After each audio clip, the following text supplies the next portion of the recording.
Навън е петък вечер и ме викат да празнувам, а аз не спирам тебе да сънувам. Така ми се иска пак да се подразним, а накрая като братя пак да се помазим.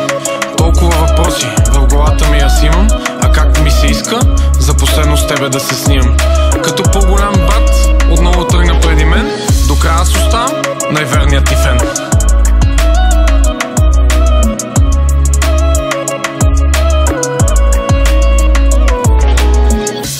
Отговори, знам, че ще получа. Като към небето взема аз ключ.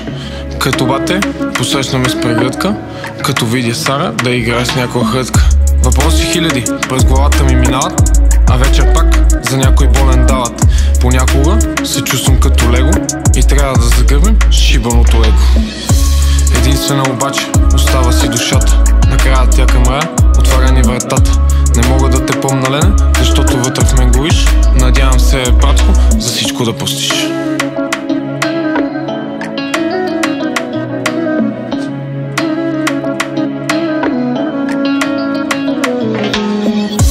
Защо понякога всичко ми е сиво? Защо съдбата често постъпва несправедливо? И често питам се, кой пише та съдба? И често питам се, какво държи в ръка? Дали за добрината идва хубав край? Дали отвъд земята верно има рай? Дали любов, бате, верно съществува? Дали има и така, която да не се купува? Дали и щъркелът намери си гнездото?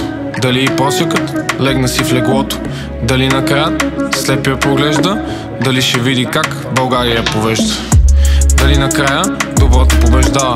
Дали омраза ще спре да се насажда? Дали чисто стате горе на небето пиете кафето?